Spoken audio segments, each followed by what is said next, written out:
Hello students, कैसे हैं आप लोग। आई होप कि आप बहुत अच्छे होंगे। और आज हम पढ़ने वाले हैं 12th क्लास फिजिक्स के वो सारे के सारे मोस्ट इंपोर्टेंट टॉपिक जो कि इस साल पेपर में आने वाले हैं। टोटल क्वेश्चन पढ़ लेना जो मैं आज क्वेश्चन करवाऊंगा तुम्हें, क्योंकि ये क्वेश्चन पेपर में आएंगे। अगर आपने एक भी क्वेश्चन स्किप कर दिया ना तो आपके 5 नंबर गए। पक्के कंफर्म क्वेश्चन है, इसलिए कह रहा हूं कि बार बार इन क्वेश्चन को रिपीट करते रहना है, बार बार इन क्वेश्चन को पढ़ते रहना है। जहां भी आप लोग पढ़ते होंगे ना वहां पे आपको मोस्ट क्वेश्चन करवाए होंगे। लेकिन जिस ट्रिक से मैं बताऊंगा ना आज, जब मजे आने वाला आज के लेक्चर में, इस तरह का टॉपिक है। ठीक है, तो वो सारे के सारे मोस्ट इंपोर्टेंट टॉपिक जो कि इस साल आने वाले हैं वो मैं करवाने वाला हूं आपको। ठीक है, बस आपको घर पे बैठ के रिवीजन करते रहना है। रिवीजन जानते हो ना, रिवीजन वो चीज होती है जो भुला भुलाया भी याद आ जाता है, इसीलिए रिवीजन होना बड़ा जरूरी है। दूसरा पॉइंट ये कि जितने भी आपके अनसोल्ड पेपर है ना, जो आपके अनसोल्ड पेपर है जो मार्केट में मिल जाते हैं, चाहे टॉप 10 का मिल जाए, मास्टरमाइंड का मिल जाए, राजीव का मिल जाए, जो सा भी अनसोल्ड पेपर है पकड़ो, उसको सोल्व करो। बैठो पढ़ना, बैठना जो बैठ गया पढ़ ले वो समझ लो पढ़ गया। बस बैठना होता है पढ़ाई में। इसमें कोई ये नहीं है कि भाई हाथ पैरों का काम चल रहा है या खुरपा चल रहा है। इसमें सिर्फ माइंड का काम होता है। माइंड जितना तेज रखोगे ना आपका एजुकेशन सिस्टम उतना फास्ट होगा। तो मैं लिखवा दूं वो सारे के सारे मोस्ट इंपोर्टेंट टॉपिक जो कि इस साल आने वाले हैं। बस वीडियो को स्किप मत करना, अगर वीडियो स्किप कर दे तो 5 नंबर गए आपके, ये ध्यान देना आप। तो क्वेश्चन फर्स्ट में ले रहा हूं चैप्टर फर्स्ट का। टॉपिक फर्स्ट देख लो, फर्स्ट टॉपिक देख लो बेटे, गॉस की प्रेमे। गॉस की प्रेमे आपने पढ़ रखी है ना, तो गॉस की प्रेमे लिखिए और इसकी उत्पत्ति कीजिए। क्वेश्चन कुछ ऐसे पूछता है, तो डायरेक्टली मैं लिखवा दे रहा हूं गॉस की प्रेमे। गॉस की प्रेमे, ठीक है बेटे, गॉस की प्रेमे तथा इसकी उत्पत्ति, तथा फोकस करना लाइन पे, तथा इसकी उत्पत्ति। ठीक है साहब, तथा इसकी उत्पत्ति। ओफो क्या क्वेश्चन है यार। गॉस की प्रेमे तथा इसकी उत्पत्ति बहुत मोस्ट क्वेश्चन है। इसके अलावा भी मेरे पास गॉस की प्रेमे का उपयोग करके तार के निकट वैद्युत क्षेत्र की तीव्रता, तार के बाद चादर आती है, चादर के बाद प्लेट आती है, प्लेट के बाद गोला आता है। इस बार गोले की एंट्री हुई है, पिछले 2-3 साल से हटा दिया था गोला, लेकिन इस बार गोले की फिर से एंट्री हो गई। हो सकता है कि पेपर में भी एंट्री मारते, इसलिए गोला पढ़ लेना बढ़िया करके। ठीक है, मैं लिखवा दे रहा हूं उस क्वेश्चन को भी। लेकिन उससे पहले भैया तार बता रहा हूं मैं, क्योंकि तार जो होता है ना वो पेपर में हर साल पूछता है, चाहे तार पूछे ना पूछे, लेकिन न्यूमेरिकल पक्का आता है। अबे इस चैप्टर में क्या है, एक तो हमारे पास गॉस की प्रेमे है, तार है, चादर है, प्लेट है और गोला है, और बाकी हमारे पास वैद्युत क्षेत्र की तीव्रता है। वैद्युत द्विध्रुव की अक्षीय स्थिति में वैद्युत क्षेत्र की तीव्रता का व्यंजक स्थापित कीजिए, पर वो आज तक कभी पूछे नहीं गया। 2016, 17, 18, 19, 20, 21, 22, 23, 24 चल रहा है, लेकिन आज तक कभी वो क्वेश्चन पूछे नहीं गया। जबकि बच्चे उस क्वेश्चन को ना रट के लेके जाना है जबरदस्ती, लेकिन आज तक नहीं पूछा गया यार। ठीक है, इसलिए मैंने उसको मोस्ट नहीं बनाया। गॉस की प्रेमे तथा इसकी उत्पत्ति कीजिए, है ना बेटा। इसके बाद में नेक्स्ट पॉइंट जरा ध्यान से देखना बेटा, जरा टॉपिक नया है, अनंत लंबाई के, अनंत लंबाई के। ठीक है, अनंत लंबाई के, ठीक है साहब, अनंत लंबाई के सीधे तार के निकट, सीधे तार के निकट, सीधे तार के निकट, ठीक है, वैद्युत क्षेत्र की तीव्रता, वैद्युत क्षेत्र की तीव्रता। ओके, अनंत लंबाई के सीधे तार के निकट वैद्युत क्षेत्र की तीव्रता। अरे भैया दोनों क्वेश्चन मोस्ट है, तार वाला पढ़ लेना आप। ठीक है, गोले की एंट्री हुई है, आप गोला भी मार सकते हो, ठीक है, पढ़ लेना, लेकिन तार का क्वेश्चन तो भैया हर साल पेपर में आती आता। गोला छोड़ना नहीं है इस बार, ठीक है, गोला बहुत मोस्ट टॉपिक है। ठीक है, टॉपिक मैं थर्ड ले रहा हूँ, आपने पढ़ा होगा वैद्युत द्विध्रुव की एक समान वैद्युत क्षेत्र में स्थित वैद्युत द्विध्रुव पर लगने वाले बलयम का गुण, यानी कि टो बराबर पी साइन थीटा। सब very important topic in this year. ठीक है, यानी कि वैद्युत क्षेत्र में स्थित, वैद्युत क्षेत्र में, ठीक है, चलो वैद्युत क्षेत्र में स्थित, वैद्युत क्षेत्र में स्थित, ठीक है, वैद्युत क्षेत्र में स्थित, ठीक है, वैद्युत द्विध्रुव, वैद्युत क्षेत्र में स्थित वैद्युत द्विध्रुव, वैद्युत द्विध्रुव पर लगने वाले बलयुम का घूर्ण, लगने वाले बलयुम का घूर्ण, लगने वाले बलयुम का अघूर्ण। ठीक है, पता नहीं यार इस क्वेश्चन में ऐसा क्या है कि ये हर साल क्वेश्चन पेपर में आता है। मैं तो खुद से देख के सोचता हूँ यार ये पेपर में आ कैसे जाता है, अजीब सा क्वेश्चन। इतने मोस्ट क्वेश्चन छोड़ने के बाद ये क्वेश्चन पता नहीं यार कौन टीचर ऐसे बैठे हैं इस क्वेश्चन को रख दें हर साल। टो बराबर पी साइन थीटा की उत्पत्ति करनी होती है, और है भी इजी, कर भी देता प्रश्न, है ना। तो वैद्युत क्षेत्र में या एक समान ले सकते हो, एक समान वैद्युत क्षेत्र में स्थित वैद्युत द्विध्रुव पर लगने वाले बलयम का अघूर्ण या बल अघूर्ण। ठीक है, पढ़ लेना, 3 टॉपिक बहुत हैं इस चैप्टर के, बाकी न्यूमेरिकल तो भैया आपको पढ़नी पड़ रहे हैं। ठीक है, सेकंड चैप्टर मेरे पास कौन सा था बेटे, चौथा क्वेश्चन चला। सेकंड चैप्टर से मैं लूंगा, देखो ज़्यादा नहीं, सबसे मोस्टली इंपॉर्टेंट टॉपिक है वैद्युत द्विध्रुव की अक्षीय स्थिति में किसी बिंदु पर वैद्युत विभव का व्यंजक।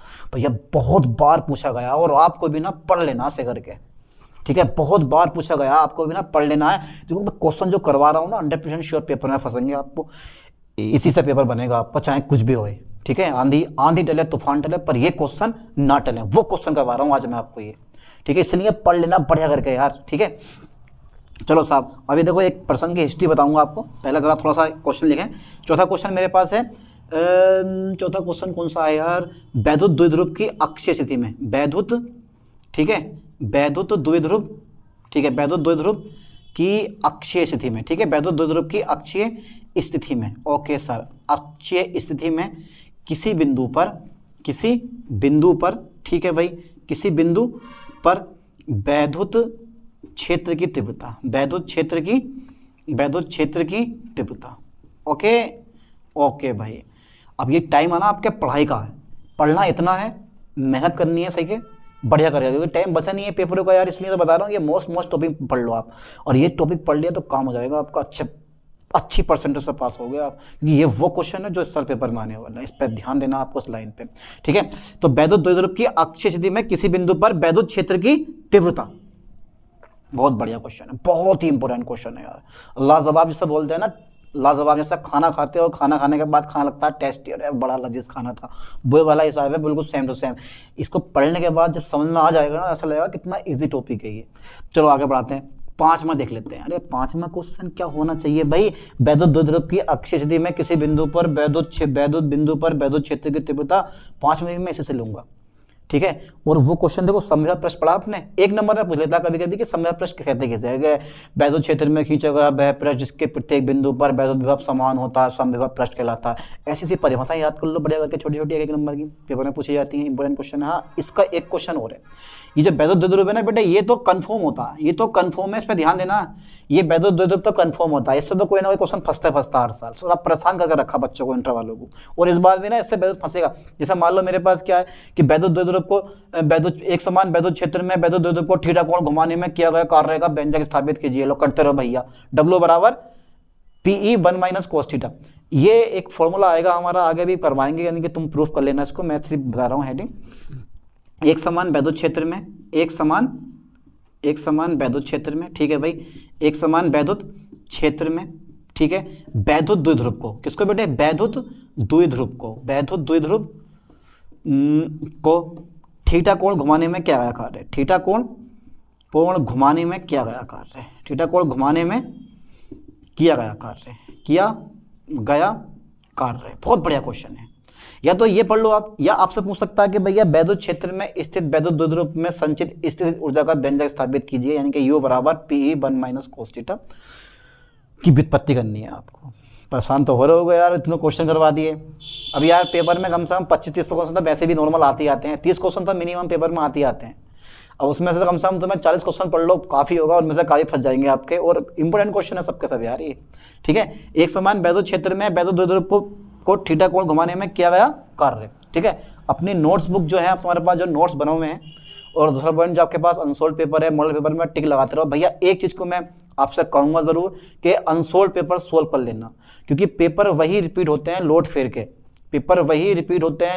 के, ठीक है। एक बार 2018 का पेपर हुआ फिजिक्स का, तो 2008 का पेपर 2018 में रिपीट कर दिया, अंदाजा लगा लो। इसलिए बोल रहा हूँ कि आप जो अनसोल्ड पेपर हैं उनको रिपीट करते रहें, क्योंकि वही क्वेश्चन पेपर में लगभग पूछे जाते हैं, ठीक है। एक समान वैद्युत क्षेत्र में वैद्युत द्विध्रुव को थीटा कोण घुमाने में किया गया कार्य, बहुत बढ़िया क्वेश्चन है। क्वेश्चन नंबर 6 वैद्युत, उस पर आ गए हम वैद्युत धारिता पे, ठीक है। वैद्युत धारिता के बारे में हमसे क्वेश्चन पूछा नहीं जाता है, बस हमसे ये पूछता है कि भाई मैं आपको बताऊं थोड़ा सा उसके बारे में कि समांतर प्लेट संधारित्र की धारिता का व्यंजक, बहुत बड़ा क्वेश्चन है ये। क्वेश्चन कई बार पूछा गया, समांतर, ठीक है, लाइन पे ध्यान देना बेटे, समांतर प्लेट संधारित्र की धारिता का व्यंजक, भैया पढ़ लेना। जैसे बोलते हैं ना सी बराबर के एफ साइलेंट नोट ए अपॉन डी, वो क्वेश्चन बड़ा जरूरी क्वेश्चन है ये वाला, ठीक है, पढ़ लेना सारे क्वेश्चन को, पेपर में आता है। समांतर प्लेट संधारित्र की धारिता का व्यंजक, एक तो ये, या पूछ सकता है आपसे कि समांतर प्लेट संधारित्र की धारिता का व्यंजक स्थापित कीजिए जब प्लेटों के बीच आंशिक रूप से परावैद्युत पदार्थ भरा होता है। एक क्वेश्चन ये भी आपसे पूछ सकता है, डीपली करके पढ़ो, मेहनत करके पढ़ो यार, ठीक है, ज़्यादा बड़े क्वेश्चन नहीं है। जिस बंदे ने 5-6 महीने ट्यूशन पढ़ रखी है उसके लिए ये बिल्कुल हलवा है। हलवा खाया कभी? अरे खाया होगा यार, देखो तो वही, चलो ठीक है, तो उसके लिए बिल्कुल सेम टू सेम हलवा की तरह होते हैं, बस मुंह में रखा हो निकल गया, चबाने की जरूरत भी ना उसको, बस खाली मुंह में रखना हो निकल जाना, ऐसा। तो समांतर प्लेट संधारित्र की धारिता का व्यंजक, बहुत बढ़िया क्वेश्चन है, ठीक है। चलो आगे देखते हैं फिर। क्वेश्चन नंबर 7 मेरे पास आ जाता है, ज़्यादा क्वेश्चन नहीं लूंगा यार मैं, मोस्ट क्वेश्चन लूंगा इस चैप्टर के, बस 2 ही क्वेश्चन है, 3 क्वेश्चन हो गए, बहुत है 3 क्वेश्चन। न्यूमेरिकल विशेष तौर पे ध्यान देना भैया, आधे न्यूमेरिकल पूछेगा तो आप आधे आपसे डेरिवेशन थ्योरी पूछेगा। न्यूमेरिकल के बड़े झंझट है वाला, एक तो किताब से नहीं देता न्यूमेरिकल, बात ये आती है, किताब से दो तो हो भी काम, किताब से नहीं देता न्यूमेरिकल, पहली बात तो ये फंस जाती है। अबे यार किताब के तो दो, या फिर एनसीईआरटी बुक अप्लाई है उसके न्यूमेरिकल दे दो, मॉडल के न्यूमेरिकल दे दो, किसी बुक के न्यूमेरिकल, पता नहीं कहाँ से रखता है न्यूमेरिकल, बच्चे घूम जाए दिमाग, कहाँ से करें? जब बिना पढ़ा क्वेश्चन आ जाए, आउट ऑफ सिलेबस क्वेश्चन आ जाए तो कैसे करेंगे? उसकी भी ट्रिक होती है, बस जमा के आओ, बढ़िया करके क्वेश्चन को जमा के आओ, हेडिंग डालो, जमा के आओ, लिख दो अड़ंग बड़ंग, क्वेश्चन भी अड़ंग बड़ंग तो तुम भी अड़ंग बड़ंग लिखा हो, नंबर भी अड़ंग बड़ंग मिलेंगे, ऐसे रहता है उसमें। क्वेश्चन नंबर 7 की बात करेंगे हम, समांतर प्लेट संधारित्र की धारिता का व्यंजक। क्वेश्चन नंबर 7, क्वेश्चन नंबर 7 क्या होना चाहिए मेरे अकॉर्डिंग? तो भाई क्वेश्चन नंबर 7 में लेता हूं, देखो, अनुवन वेग और अनुवन वेग के आधार पर ओम के नियम की व्युत्पत्ति। पहला पॉइंट जरा मैं लिखवा दूं, सबसे पहला लाइन याद कर लो, अनुगमन वेग, अनुगमन वेग यही वो वेग है जो तार में विद्युत धारा प्रवाहित करवाता है, इसके बिना तार में विद्युत धारा प्रवाहित नहीं हो सकती। अगर आप तार को लेके, अगर आपने तार लिया और तार को लेके आप तार के सामने खड़े होकर तपस्या कर रहे हो कि भैया धारा प्रवाहित हो जा, नहीं होगी, तब तक नहीं होगी जब तक उससे आप बैटरी से नहीं जोड़ोगे, जब तक आप उसको ये नहीं दोगे, या सभी इलेक्ट्रॉनों को एक दिशा में हाथ से फ्लो करो। तो अनुगमन वेग को जरा एक कंसेप्ट क्लियर करके लेके चलो, क्योंकि कंसेप्ट क्लियर करना बड़ा जरूरी होता है। अनुगमन वेग तथा विद्युत धारा में संबंध, विद्युत धारा में संबंध, बहुत बढ़िया क्वेश्चन है, विद्युत धारा में संबंध, ठीक है बेटे, अनुगमन वेग तथा विद्युत धारा में संबंध पढ़ लेना सर के पेपर में आता है, ये कंफर्म क्वेश्चन है इस साल ये कंफर्म क्वेश्चन है भैया, इसलिए बता रहा हूँ मैं आपको, बहुत इंपॉर्टेंट क्वेश्चन है। चलो साहब आगे मैं बता रहा हूँ, क्वेश्चन नंबर 7, क्वेश्चन नंबर 7 हो गए, क्वेश्चन नंबर 8 पे मैं आ जाता हूँ। क्वेश्चन नंबर 8 पाता हूँ मैं, अनुगमन वेग क्या है, परिभाषा पूछता देखो, अनुगमन वेग क्या है तथा अनुगमन वेग के आधार पर ओम के नियम की व्युत्पत्ति। ओम का नियम तो याद हो गई, ओम का नियम भी बराबर आई आर, है ना, तो ओम का नियम याद कर लिए, पर असल में जो क्वेश्चन मैं बोल रहा हूँ ना वो क्या है, अनुगमन वेग की को परिभाषित कीजिए, या अनुगमन वेग की परिभाषा लिखिए, या तथा अनुगमन वेग के आधार पर ओम के नियम का व्युत्पन्न कीजिए। 5 नंबर क्वेश्चन, एक लॉन्ग क्वेश्चन है, पढ़ लेना बढ़िया करके, पेपर में कई बार पूछा गया है ये, ठीक है। मैं लिख दे रहा हूँ, अनुगमन वेग के आधार पर, अनुगमन वेग के आधार पर, ठीक है, अनुगमन वेग के आधार पर, ठीक है सर, अनुगमन वेग के आधार पर ओम के नियम का व्युत्पन्न, ओम के नियम का व्युत्पन्न, ओम के नियम का व्युत्पन्न, भाई अब बड़ा जरूरी क्वेश्चन है, व्युत्पन्न, ठीक है। बाकी गतिशीलता, धारा घनत्व के न्यूमेरिकल पूछ लेता, परिभाषा कभी नहीं पूछता, ध्यान देना, ठीक है। किरचॉफ के नियम का हर साल एक न्यूमेरिकल, किरचॉफ का नियम तो ऐसा है जैसे सूरज, ठीक है, हर साल के पेपर में आने आना, किरचॉफ के नियम हो गए, और या फिर उसका एक न्यूमेरिकल, किरचॉफ के नियम और किरचॉफ के नियम के आधार पर न्यूमेरिकल, ये तो कंफर्म क्वेश्चन होते हैं। बीड स्टोन सेतु कंफर्म है, इस बार पक्का आएगा, किरचॉफ के नियम ना भी आए तो बीड स्टोन सेतु भैया बढ़िया पढ़ लेना, क्योंकि विभव मापी बहुत सारे टॉपिक से हटाए गए हैं। तो अगर मैं 8 की बात करूं, टॉपिक 8 की बात करूं, 8 तो मेरे पास टॉपिक हो गए हैं, 9 टॉपिक की, 9वें टॉपिक की मैं बात करूं तो 9वें टॉपिक में मेरे पास आता है क्या आना चाहिए, किरचॉफ के नियम, किरचॉफ के नियम। एनसीईआरटी बुक में ना, एनसीईआरटी बुक जब तुम खोल के देखोगे तो उस एनसीईआरटी बुक में इसको लिखा हुआ है किरचॉफ के नियम, मैंने कौन से नियम आ गए, ये किरचॉफ के नियम लिखा हुआ है उसमें, तो मैंने पढ़ा उसको, मैं सोचा मैंने क्या चीज़ है यार, देखो तो पता चल जाएगा वो किरचॉफ के नियम है, किरचॉफ के नियम लिखा हुआ है उसमें हिंदी में, किरचॉफ के नियम, ठीक है, तथा इसके न्यूमेरिकल, तथा बेटे इसके न्यूमेरिकल मतलब आंकिक प्रश्न, ठीक है, आंकिक प्रश्न। चलो साहब एक चीज़ और बता रहा हूँ तुम्हें मैं, टॉपिक मेरे पास जो 10 आया है वो आया है तुम्हारे पास बीड स्टोन सेतु, कौन सा है बेटे, बीड स्टोन सेतु, ठीक है, बीट स्टोन सेतु बड़ा जरूरी टॉपिक है, बहुत इंपॉर्टेंट टॉपिक है। बीट स्टोन सेतु कंफर्म क्वेश्चन है, पक्का देख लो, पढ़ लो, 5 नंबर है तुम्हारे पास बीट स्टोन सेतु के, पक्का फंसने वाला ये बीट स्टोन सेतु, ठीक है। तो ये पढ़ लो, तुम्हारे पास कितने हो गए इस चैप्टर के क्वेश्चन। चैप्टर है मेरे पास धारा वैद्युत, एक तो ये हो गया अनुवन वेग तथा विद्युत धारा में संबंध, ठीक है, और दूसरा क्या अनुवन वेग के आधार पर ओम के नियम का व्युत्पन्न, किरचॉफ के नियम तथा इसके आंगिक प्रश्न और बीट स्टोन सेतु। 4 टॉपिक हो गए हमारे साथ, 4 टॉपिक बहुत हैं चैप्टर में, तो काफी बड़ा है यार, 4 टॉपिक काफी हो गए, ठीक है। बाकी आप ईवीआर में कनेक्शन पढ़ सकते हो या ईवीआर में आप संबंध पढ़ सकते हो, पर जरूरी नहीं कि अपना ये टॉपिक पे ध्यान देना, बढ़ेगा और बढ़ते रहो। चैप्टर नंबर 4 आया था गतिमान आवेश एवं चुंबकत्व, और चैप्टर 4 जो है मेरे पास गतिमान आवेश एवं चुंबकत्व, वृत्ताकार कुंडली के केंद्र पर उत्पन्न चुंबकीय क्षेत्र। वृत्ताकार कुंडली के केंद्र पर उत्पन्न चुंबकीय क्षेत्र बहुत जरूरी क्वेश्चन है, 11वां क्वेश्चन। वृत्ताकार, ठीक है बेटे, वृत्ताकार, ठीक है, वृत्ताकार कुंडली, वृत्ताकार कुंडली, ठीक है, वृत्ताकार कुंडली के केंद्र पर उत्पन्न चुंबकीय क्षेत्र, उत्पन्न चुंबकीय क्षेत्र, ठीक है, बड़ा जरूरी है। वृत्ताकार कुंडली के केंद्र पर उत्पन्न चुंबकीय क्षेत्र, अच्छा ठीक है। एक 12वां क्वेश्चन और लिखवा दो सर। 12वां क्वेश्चन है, देखो यार ये भी सर्वहारी क्वेश्चन है, सर्वहारी जो हर जगह क्वेश्चन काम में है। दो सीधे लंबे तथा समांतर तारों के बीच लगने वाले बल का सूत्र व्युत्पन्न कीजिए और इसकी सहायता से 1 एम्पीयर की परिभाषा लिखिए। पता नहीं यार इस क्वेश्चन में भी क्या है, हर साल एक क्वेश्चन रख देता है उठा के। देखो, 2 समांतर तारों के बीच बल, 2 समांतर तारों के बीच बल, 2 समांतर तारों के बीच बल का सूत्र, बल का सूत्र निबंध करना है बेटा आपको, तथा 1 एम्पीयर की परिभाषा, इसकी सहायता से क्या देना है बेटा आपको, 1 एम्पीयर की परिभाषा, 1 एम्पीयर की परिभाषा, बड़ा जरूरी क्वेश्चन है, 1 एम्पीयर की परिभाषा, ठीक है। 2 समांतर तारों के बीच बल का सूत्र और 1 एम्पीयर की परिभाषा, ठीक है। और एम्पीयर का परिपथीय नियम आज तक नहीं पूछा गया, बहुत कम ना के बराबर पहुंचता है। एम्पीयर का परिपथीय नियम लिखिए और इसके उपयोग करके अनंत लंबाई के सीधे तार के निकट चुंबकीय क्षेत्र का व्यंजक स्थापित कीजिए, यानी कि B बराबर μ0/2πi/r, तार वाला फॉर्मूला। बहुत कम पूछता है ना के बराबर, लेकिन फिर भी आप अपने पास से इस एम्पीयर के परिपथीय नियम को सोल्व कर लेना, लिख लेना, समझ लेना इस चीज़ को, क्योंकि बहुत ज़रूरी है यार, ठीक है। एम्पीयर का परिपथीय नियम, ठीक है। चलो साहब एम्पीयर का परिपथीय नियम पढ़ लेंगे, आप पढ़ लेंगे ना, पक्का कन्फर्म है ना, मैं लिख नहीं रहा हूँ इसमें, पर पढ़ लेना, छोड़ना नहीं आता पेपर में, ठीक है। इसके बाद जो है मेरे पास 2 क्वेश्चन हो गए। वृत्ताकार कुंडली के केंद्र पर उत्पन्न चुंबकीय क्षेत्र, तो 2 समांतर तारों के बीच बल का सूत्र तथा 1 एम्पीयर की परिभाषा, बड़ा जरूरी है, ठीक है। एम्पीयर का परिपथीय नियम आप पढ़ लेंगे। अच्छा मैं 13वां क्वेश्चन एक ले लूँ। 13वां क्वेश्चन ना आप लिख सकते हो, धारा मापी की धारा सुग्राहिता, बड़ा जरूरी है। एमीटर को, यानी कि धारा मापी को एमीटर में बदलना, धारा मापी को वोल्टमीटर में बदलना, ठीक है, और एक धारा मापी की धारा सुग्राहिता पढ़ लेना बढ़िया करके, ठीक है। धारा मापी की धारा सुग्राहिता बड़ा जरूरी क्वेश्चन है। धारा मापी की, लगता है ऐसा लगा इंपोर्टेंट ना, लेकिन बहुत इंपॉर्टेंट है ये। धारा मापी की धारा सुग्राहिता, धारा मापी की धारा सुग्राहिता, लगेगा ऐसे कि जैसे कुछ ना है, पर है बहुत इंपॉर्टेंट। बायो सेवर्ट का नियम पढ़ लेते हैं बच्चे, रट लेते हैं, छोटा सा नियम होता है, हाई स्कूल में भी दे रखा है, कहाँ आता, नहीं आता पेपर में। बायो सेवर्ट के नियम नहीं आते। वृत्ताकार कुंडली के अंदर पर चुंबकीय क्षेत्र की गणना कीजिए, आता है बायो सेवर्ट के नियम का यूज करके, ठीक है। एम्पीयर का परिपथीय नियम वो भी आता है पेपर में, लेकिन इतना मोस्ट नहीं है।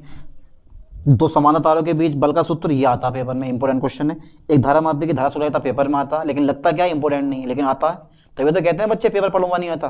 क्यों नहीं आता पढ़ा हुआ, ये क्वेश्चन सोल्व करो, पढ़ा हुआ आगा पेपर में, ठीक है। नहीं, इसके बाद नेक्स्ट क्वेश्चन देखो, 14वां क्वेश्चन देखो। 14वां क्वेश्चन हमारे पास आता है, मैं नेक्स्ट चैप्टर का ले रहा हूँ इससे, हाँ ये इसमें ये देख लो, धारा मापी को एमीटर में बदल लोगे, धारा मापी को वोल्टमीटर में कन्वर्ट कर लोगे, पेपर में आता है भैया पक्का 3 नंबर में फंसेगा क्वेश्चन। एक मैं लिख दे जाऊँ, धारा मापी का एमीटर तथा वोल्टमीटर में परिवर्तन, तथा वोल्टमीटर में परिवर्तन, ठीक है। तो इस तरह से मेरे पास ये 14 क्वेश्चन हो गए, ज़्यादा क्वेश्चन नहीं है। टॉपिक तो बहुत बड़े हैं यार, बहुत इंपॉर्टेंट टॉपिक है। तो पहले आप यहाँ तक का स्क्रीनशॉट ले लो, इसके बाद करवाता हूँ फिर मैं 15वां क्वेश्चन।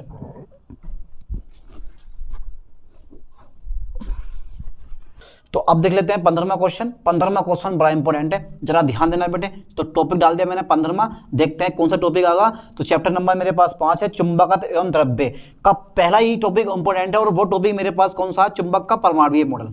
सही करके पढ़ो बेटे, चुंबक का परमाणवीय मॉडल, ठीक है, चुंबक का परमाणवीय मॉडल, ठीक है, चुंबक का परमाणवीय मॉडल, ओके, पेपर में आता बड़ा जरूरी है, चुंबक का परमाणवीय मॉडल। चलो साहब ठीक है, ये पढ़ लेंगे।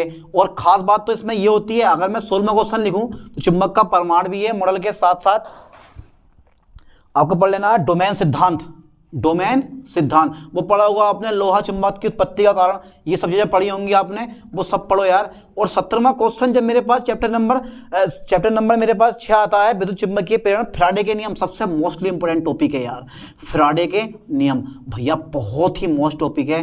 फैराडे के नियम तो ऐसे हैं जैसे सूरज पूरब से निकलता है ना, वैसे ही हर साल पेपर में फैराडे के नियम आते हैं, तो ये तो भैया पढ़ लेना, छोड़ना नहीं है बिल्कुल भी। 18वां क्वेश्चन अगर मैं लिखूं, 18वां क्वेश्चन मेरे दोस्त अगर मैं लिखूं तो ध्यान देना जरा, E बराबर 1/2 बी ओमेगा एल स्क्वायर, सूत्र का निगमन, सूत्र का निगमन, सूत्र का निगमन, ठीक है। और एक लाइन पर ध्यान देना बेटे ठीक से, तथा अगर मैं बात करूं E बराबर 1/2 बी ओमेगा एल स्क्वायर, सूत्र का निगमन, तथा स्वप्रेरण गुणांक की परिभाषा, स्वप्रेरण गुणांक की परिभाषा, लाइन पे ध्यान देना, स्वप्रेरण गुणांक की परिभाषा, ओके, स्वप्रेरण गुणांक की परिभाषा बड़ा जरूरी क्वेश्चन है। अच्छा क्वेश्चन नंबर 19 पर आ गया मैं, चैप्टर नंबर 7 पहुंच गया मैं, प्रत्यावर्ती धारा, इसका मोस्ट क्वेश्चन है एलसीआर परिपथ। कौन सा क्वेश्चन है बेटे? एलसीआर परिपथ, यार ये बड़ा जरूरी क्वेश्चन है। और इस बार पता है एक चीज की और एंट्री हुई है, एक चीज की एंट्री इसकी हुई है कि यार बाढ़हीन परिपथ क्या होता है, यानी कि बाढ़हीन धारा क्या होती है, तो बाढ़हीन धारा पढ़ लेनी है, पक्का फंसेगा, क्योंकि इस साल इसकी एंट्री हुई है। ध्यान देना, जिसकी एंट्री हुई है ना, चांसेस आने के हैं उसके, एलसीआर परिपथ तथा बाढ़हीन धारा, ठीक है। चलो अगला क्वेश्चन देखते हैं, इसी का मैं 20 क्वेश्चन लिखवा रहा हूँ, 20वां क्वेश्चन मेरे पास एक और है, एलसीआर परिपथ तथा बाढ़हीन धारा वही मेरे पास, ठीक है। इसका जो है ना ट्रांसफार्मर पढ़ाना आपने बेटे, ट्रांसफार्मर छोड़ना मत, ट्रांसफार्मर यार क्या क्वेश्चन है, ट्रांसफॉर्मर भैया, ट्रांसफॉर्मर मूवी भी बहुत सारी आती हैं। अधिकांश बच्चे ना जब प्रैक्टिकल होता है तो अधिकांश बच्चे प्रैक्टिकल में ट्रांसफॉर्मर लेके जाते हैं, बना के लेके जाते हैं, और पता कुछ नहीं होता ट्रांसफॉर्मर के बारे में, ले गए बना के और दे दे टीचर को, लो भैया ये क्या पूछ रहा है, टीचर ने कुछ, एग्जामिनर ने कुछ पूछ लिया कि भाई ये क्या चीज़ है, खड़े हैं लुल की तरह बिल्कुल, और बना के ले जाएंगे ट्रांसफॉर्मर। तो ट्रांसफॉर्मर, एलसीआर परिपथ तथा बाढ़हीन धारा हो गया, ट्रांसफॉर्मर हो गया चैप्टर का, बहुत जरूरी टॉपिक है, दोनों टॉपिक मोस्ट इंपोर्टेंट है। एलआर परिपथ, सीआर परिपथ कोई पेपर में नहीं पूछा जाता, हाँ अनुनादी परिपथ कभी कभी पूछ लेता है, लेकिन वो क्वेश्चन मैं ले रहा हूँ बस एलसीआर परिपथ इस साल का, और बाढ़हीन धारा, ट्रांसफॉर्मर बहुत ही मोस्ट टॉपिक है। चैप्टर नंबर मैं 8 में पहुँचता हूँ, और मेरे पास 20वां 21वां मैं क्वेश्चन ले रहा हूँ, जरा ध्यान देना बेटे। 21वें क्वेश्चन पे मेरे पास पे है कि मैक्सवेल का विद्युत चुंबकीय तरंग सिद्धांत, बहुत जरूरी है मैक्सवेल का, इस चैप्टर में यही तो होता है मैक्सवेल का, ठीक है बेटे, किसका? मैक्सवेल का विद्युत चुंबकीय तरंग सिद्धांत, विद्युत चुंबकीय तरंग सिद्धांत, मैक्सवेल का विद्युत चुंबकीय तरंग सिद्धांत, ठीक है, विद्युत चुंबकीय तरंग सिद्धांत बड़ा जरूरी है, मैक्सवेल का विद्युत चुंबकीय तरंग सिद्धांत। अच्छा मैं 22वां टॉपिक ले लूं, इसी चैप्टर का, बहुत जरूरी है, विस्थापन धारा, और विस्थापन धारा की आवश्यकता क्यों महसूस की गई, कुछ नहीं पूछता, खाली विस्थापन धारा की परिभाषा पूछता है, लिख देना आप, न्यूमेरिकल काफी हद तक आते हैं इससे। क्वेश्चन नंबर 21, 22 हो गए। चलो साहब मैं क्वेश्चन नंबर 23 की तैयारी करवाता हूँ, बड़ा जरूरी क्वेश्चन है, चैप्टर नंबर 9 किरण प्रकाश की, बहुत 7 टॉपिक है, बहुत बड़े चैनल पे जाना और वहाँ से देख लेना मेरे, क्योंकि 7 के 7 टॉपिक इंपॉर्टेंट है, लेकिन मैं केवल 2 टॉपिक लूंगा इंपॉर्टेंट, और वो लूंगा तब वो पहला टॉपिक मेरे पास में ये होगा, संपर्क में रखे तो पतले लेंसों की संयुक्त फोकस दूरी का व्यंजक, भैया कंफर्म है इस बार आने वाला क्वेश्चन है, ठीक है। संपर्क में रखे, ठीक है, लाइन पे ध्यान देना, संपर्क में रखे 2 पतले लेंसों, कौन से लेंस बेटे? 2 पतले लेंसों की संयुक्त फोकस दूरी, 2 पतले लेंसों की संयुक्त फोकस दूरी का व्यंजक, संयुक्त फोकस दूरी का व्यंजक, ठीक है। अगर मान लो किसी चांस ये क्वेश्चन ना आया और 24वें क्वेश्चन को मैंने तैयार कर दिया कि भैया प्रिज्म, यानी कि प्रिज्म के पदार्थ के अपवर्तनांक का सूत्र निगमन कीजिए, यानी कि n बराबर sine del m plus a/2 upon sine a/2, ये फॉर्मूला डिराइव करने पूछ लेता है, या डेल m बराबर n-1 इंटू एक पतले प्रिज्म के लिए, तो इस फॉर्मूले पे ध्यान देना है मेरे दोस्त, पेपर में बहुत ही मोस्ट इंपोर्टेंट टॉपिक है। मैं डाल देता हूँ, लिख दे रहा हूँ मैं क्वेश्चन को भी, क्या क्वेश्चन है मेरे पास? क्वेश्चन है मेरे पास प्रिज्म के अपवर्तनांक के लिए, प्रिज्म के अपवर्तनांक के लिए, ठीक है, प्रिज्म के अपवर्तनांक के लिए सूत्र निगमन कीजिए, ठीक है, सूत्र निगमन कीजिए, बड़ा जरूरी टॉपिक है, बहुत जरूरी टॉपिक है यार, क्वेश्चन 25वां आ गया मेरे पास, 25वां टॉपिक आ गया। दोनों पढ़ो। किरण आरेख खींचा आपने, संयुक्त सूक्ष्मदर्शी का किरण आरेख या खगोलीय दूरदर्शी का किरण आरेख, दोनों का किरण आरेख है। ज्यादा नहीं, बस 3 क्वेश्चन लूंगा। न्यूमेरिकल तो पक्का पूछता है लेंस मेकर सूत्र से। लेंस मेकर सूत्र का न्यूमेरिकल आता है, छोड़ना नहीं है, ध्यान देना है। ये तो डेरिवेशन है, आए ना आए, लेकिन न्यूमेरिकल कंफर्म आता है। न्यूमेरिकल किसका था? लेंस मेकर सूत्र का न्यूमेरिकल, पक्का पढ़ लेना, ठीक है। चलो 25वां क्वेश्चन मैं ले रहा हूं, चाहिए वो मेरे पास पूछ ले। संयुक्त सूक्ष्मदर्शी, ठीक है, या पूछ सकता है आपसे संयुक्त सूक्ष्मदर्शी तथा खगोलीय दूरदर्शी, ठीक है। खगोलीय दूरदर्शी, संयुक्त सूक्ष्मदर्शी तथा खगोलीय दूरदर्शी का नामांकित, मतलब खाली ऐसे दो यार, किरण आरेख खींच दो यार, किरण आरेख बोल दो, किरण आरेख। हटाओ इस चैप्टर को भी, चैप्टर नंबर 10 आ गया हमारा। चैप्टर नंबर 10 है तरंग प्रकाश की। हाइगेंस के सिद्धांत के आधार पर परावर्तन या अपवर्तन की व्याख्या, पक्का फंसने का क्वेश्चन, 4 नंबर का एक लॉन्ग क्वेश्चन है तो कंफर्म होता है। 26वां देखो, ध्यान देना। हाइगेंस के किसके आधार पर बेटे? हाइगेंस के द्वितीयक तरंगिकाओं, हाइगेंस की या हाइगेंस के द्वितीयक तरंगिकाओं, हाइगेंस के द्वितीयक तरंगिकाओं के सिद्धांत के आधार पर, ठीक है, सिद्धांत के आधार पर परावर्तन या अपवर्तन, परावर्तन भी आ सकता है या पूछ सकता है आपसे अपवर्तन, परावर्तन या अपवर्तन की व्याख्या, तो मेरे दोस्त ये सारे के सारे क्वेश्चन आप पढ़ो। क्वेश्चन नंबर 27वां मैं ले रहा हूं, ध्यान देना। व्यतिकरण आ जाता है, विवर्तन आ जाता है, व्यतिकरण विवर्तन, ठीक है। व्यतिकरण विवर्तन यानी कि फ्रिंज चौड़ाई का व्यंजक, इस साल कंफर्म क्वेश्चन है भैया, ये पढ़ लियो, ये पक्का फंसेगा पेपर में इस बार। फ्रिंज चौड़ाई का व्यंजक, ठीक है, फ्रिंज चौड़ाई का व्यंजक, बड़ा क्वेश्चन है थोड़ा सा। फ्रिंज चौड़ाई का व्यंजक, ठीक है, प्रूफ करना है हमें। 5 नंबर का क्वेश्चन पूछ सकता है आपसे। फ्रिंज चौड़ाई का व्यंजक एक मोस्ट इंपोर्टेंट टॉपिक है, फ्रिंज चौड़ाई का व्यंजक। क्वेश्चन नंबर 28 में मेरे दोस्त में लिखवा देता हूँ, फ्रिंज चौड़ाई का व्यंजक छोड़ के। ब्रूस्टर का नियम, ध्यान देना, ब्रूस्टर का नियम बहुत जरूरी है बेटे, ब्रूस्टर का नियम ध्यान दो, ब्रूस्टर का नियम, ठीक है, और पोलेराइड, ब्रूस्टर का नियम तथा पोलेराइड, ठीक है, ब्रूस्टर का नियम तथा पोलेराइड। ब्रूस्टर का नियम तो पढ़ लेना भैया। या आपसे पूछ सकता है कि सिद्ध कीजिए कि परावर्तित किरण तथा अपवर्तित किरण परस्पर लंबवत होती है। ब्रूस्टर के नियम से प्रूफ होता है वो भी, तो ब्रूस्टर का नियम में हैगा, आप पढ़ लेना बढ़िया करके, ब्रूस्टर का नियम या पोलेराइड, ठीक है। मैं इसको इरेज कर रहा हूँ, कर दूँ इसको इरेज। चलो यहाँ तक का पहला स्क्रीनशॉट ले लो, इसके बाद देखते हैं फिर।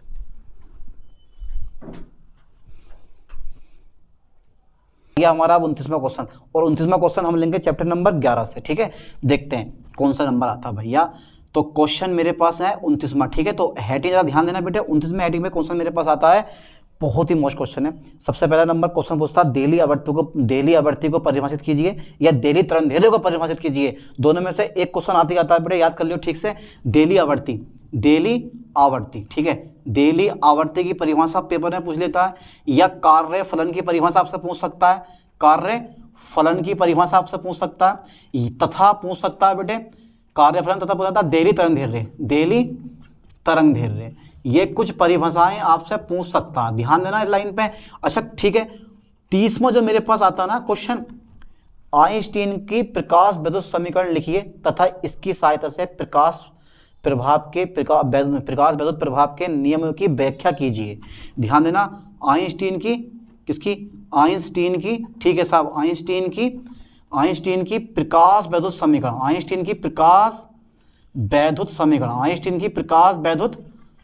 ठीक है, ओके सर, आइंस्टीन की प्रकाश वैद्युत समीकरण, ठीक है, तथा इसकी सहायता से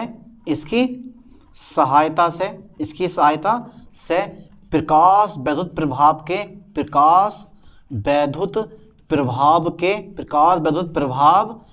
नियमों की व्याख्या, बड़ा जरूरी है मेरे दोस्त, बहुत जरूरी है यार। क्वेश्चन नंबर 31 में आ गया मेरे पास, आइंस्टीन की प्रकाश वैद्युत समीकरण तथा इसकी सहायता से प्रकाश वैद्युत प्रभाव के नियमों की व्याख्या। ओके, हो जाएगा इतना, कर लोगे ये, ठीक है। एक क्वेश्चन और है, द्रव्य तरंगे तथा दी-ब्रोगली, ठीक है साहब, दी-ब्रोगली तरंगदैर्घ्य का व्यंजक, तरंगदैर्घ्य का व्यंजक। चलिए साहब, द्रव्य तरंगे दी-ब्रोगली तरंगदैर्घ्य का व्यंजक, बड़ा जोर है, छटाओ चैप्टर नंबर आता है मेरे पास 11, चैप्टर नंबर 11 आता है परमाणु संरचना, चैप्टर नंबर 12 आता है, चैप्टर नंबर 12 हमारा परमाणु संरचना। ज़्यादा नहीं, बस एक क्वेश्चन लूंगा, वही क्वेश्चन को पढ़ लेना है। 32वां क्वेश्चन है और क्वेश्चन है मेरे पास बोहर का नियम। बस बोहर का नियम या बोहर का परमाणु मॉडल, बोहर का परमाणु मॉडल, बस ज़्यादा मैं लिख पाऊंगा नहीं, यही क्वेश्चन पढ़ लेना है और यही क्वेश्चन पक्का पेपर में फंसेगा। अच्छा ठीक है, 31, 32, 33वां क्वेश्चन है। 33वां जो क्वेश्चन है मेरे पास बेटा वो है चैप्टर नंबर 13 नाभिक से, और चैप्टर नंबर 13 जो नाभिक का पहला क्वेश्चन है वो है परमाणु का आकार और आकृति तथा घनत्व। बहुत मोस्ट क्वेश्चन है क्योंकि बहुत कुछ इस चैप्टर का हटाया गया है, इसलिए इस चैप्टर के 2-3 क्वेश्चन मोस्ट किए गए हैं और वही मैं लिखवा दे रहा हूँ। परमाणु किसका, परमाणु नहीं बेटे नाभिक, इसको मैं कर देता हूँ क्योंकि इसका हमारे पास कोई काम नहीं है। नाभिक का होगा तो नाभिक का किसका बेटे, नाभिक का, ठीक है, नाभिक का आकार, ठीक है, आकृति हो गई मेरे पास, नाभिक का आकार आकृति तथा और क्या है भैया, घनत्व है हमारा, और क्या है हमारा घनत्व। 33 क्वेश्चन हो गए। 34वां क्वेश्चन, ज़्यादा नहीं बस 1-2 क्वेश्चन करवा दे रहा हूँ। 34वां क्वेश्चन, नाभिकीय संलयन, द्रव्यमान क्षति, द्रव्यमान क्षति, नाभिकीय संलयन, नाभिकीय विखंडन, तीनों पढ़ लेने हैं, ठीक है। यानी कि नाभिकीय संलयन, फोकस करें लाइन पे, नाभिकीय विखंडन पहले लिख दे रहा हूँ मैं, चलो नाभिकीय विखंडन, नाभिकीय संलयन, नाभिकीय संलयन, ठीक है, नाभिकीय विखंडन, नाभिकीय संलयन, बस यही पढ़ लो दोनों चीज़ें। और एक चीज़ हो रही है यार, इस बार ना नाभिकीय रिएक्टर के चांसेस ज़्यादा लग रहे हैं। नाभिकीय रिएक्टर क्या होता है, इसलिए पढ़ लेना यार, नाभिकीय रिएक्टर भी कभी पेपर में फंस गया, कहो कि यार ना पढ़ा हमने ये, नाभिकीय रिएक्टर, नाभिकीय रिएक्टर, ठीक है, नाभिकीय रिएक्टर। और एक क्वेश्चन और है, सूर्य से लगातार ऊर्जा मिल रही है क्यों, लेकिन यही मोस्ट क्वेश्चन है, इन्हीं पढ़ लेना पड़ेगा, बहुत है। और चैप्टर नंबर मेरे पास लास्ट चैप्टर है 14 नंबर और इलेक्ट्रॉनिक्स युक्तियाँ, उससे जब पहला क्वेश्चन आता है भैया ध्यान देना, क्वेश्चन नंबर 35 है मेरे पास। और जो 35वां क्वेश्चन है वो है बैंड सिद्धांत के आधार पर, किसके आधार पर, बैंड सिद्धांत के आधार पर, बैंड सिद्धांत के आधार पर, बैंड सिद्धांत के आधार पर, ठीक है, चालक हो। 2018 में आया क्वेश्चन है ये, चालक हो गया, कुचालक हो गया, तथा अर्धचालक की व्याख्या, तथा अर्धचालक की व्याख्या, अर्धचालक की व्याख्या, ठीक है बेटे, बहुत जरूरी क्वेश्चन है, बहुत जरूरी ही क्वेश्चन है। क्वेश्चन नंबर 36वां मेरे पास, पी टाइप और एन टाइप अर्धचालक, पी टाइप, ठीक है, पी टाइप तथा एन टाइप अर्धचालक, एन टाइप अर्धचालक, पी टाइप तथा एन टाइप अर्धचालक, ठीक है, दोनों क्वेश्चन पढ़ लेना बढ़िया करके। और 37वां मेरे पास पीएन संधि डायोड अग्र अभिनत तथा उत्क्रम अभिनत के रूप में, ठीक है, पीएन संधि डायोड अग्र अभिनत तथा उत्क्रम अभिनत के रूप में ये पेपर में आ चुका है। तो अगर पढ़ना चाहो तो पढ़ लो, बनना चाहो तो छोड़ देना इसको। अब जो मैं करवाने वाला हूँ, जो कंप्लीट क्वेश्चन मेरे पास आएगा वो आएगा बेटे अर्ध तरंग दृष्टकारी, अर्ध तरंग दृष्टकारी तथा पूर्ण तरंग दृष्टकारी, तथा पूर्ण तरंग दृष्टकारी, पूर्ण तरंग दृष्टकारी। तो बेटे चाहे पेपर में अर्ध तरंग दृष्टकारी आए या पूर्ण तरंग दृष्टकारी आए, इस बार बिल्कुल कंफर्म क्वेश्चन है कि अर्ध तरंग दृष्टकारी तथा पूर्ण तरंग दृष्टकारी दोनों में से एक फंसेगा, 5 नंबर का लॉन्ग क्वेश्चन। तो बढ़िया करके तैयारी करो। अगर अभिनत उत्क्रम अभिनत पेपर में आ चुके हैं और अगर पढ़ना चाहो तो सही करके तैयारी कर लेना, क्योंकि मैंने इसको इंपोर्टेंट की श्रेणी में नहीं रखा। मैं इंपोर्टेंट की श्रेणी में जो मैंने रखा वो ये रखा अर्ध तरंग दृष्टकारी तथा पूर्ण तरंग दृष्टकारी। तो 37 क्वेश्चन है, ज़्यादा नहीं होते हैं, ये सब मोस्ट इंपोर्टेंट टॉपिक है, इन पे ज़्यादा फोकस करना क्योंकि यही क्वेश्चन पेपर में पूछे जाएंगे आपसे। और न्यूमेरिकल जो है वो हो सकता है कि पेपर से बाहर के आ जाएं, वरना या फिर अगर बुक से आते हैं या फिर किसी मॉडल से आते हैं तो आपके लिए और आसान है, क्योंकि पढ़ा हुआ न्यूमेरिकल आया, बिना पढ़ा न्यूमेरिकल करने में थोड़ी दिक्कत हो सकती है आप लोगों को। लेकिन अगर तैयारी डीपली है, तैयारी अगर डीपली है, कहीं से भी कुछ भी पूछ लो तो आप भी कहीं से भी कुछ भी पूछ ले तो आप उसका आंसर लिखने में सक्षम हो सकते हैं, आप लिख सकते हैं उसका आंसर। अगर आपकी तैयारी डीपली है तो पूछ ले, जहाँ से भी तुम्हारा दिल चाहे वहाँ से, डरना किस बात का, जहाँ से पूछा पूछ लो, जहाँ से ही पूछा जाए पूछ ले, आपको आंसर देना है, आप आंसर लिख कर ना बढ़िया करके, ठीक है। तो ये जितने मैंने टॉपिक लिखवाए हैं, 37 टॉपिक यानी कि 37 क्वेश्चन मैंने लिखवाए हैं, इन टॉपिक पे विशेष तौर पे ध्यान देना है और इन टॉपिक के न्यूमेरिकल पे विशेष तौर पे ध्यान देना है आपको। जैसे एलसीआर परिपथ हो गया, हर साल एक न्यूमेरिकल पूछा जाता है, तो आपको वो न्यूमेरिकल पढ़ लेने हैं और न्यूमेरिकल पे विशेष तौर पे ध्यान देना, क्योंकि थ्योरी ये वाली जो मैंने लिखवाए हैं क्वेश्चन, इनके न्यूमेरिकल अगर आप करेंगे ना तो मज़ा ही अलग आएगा यार, क्योंकि पेपर में न्यूमेरिकल भी बहुत पूछे जाते हैं। आधे आधे हैं, अगर मान लो 35 नंबर के न्यूमेरिकल हैं तो 35 नंबर की थ्योरी और डेरिवेशन मिलेगी आपको, लगा लो अंदाजा, सोच लो आप। न्यूमेरिकल करने पड़े ज़रूरी पड़ेंगे आपको, ठीक है। अब ऐसी नई वीडियो में मिलते हैं नेक्स्ट लेक्चर के साथ। थैंक्स।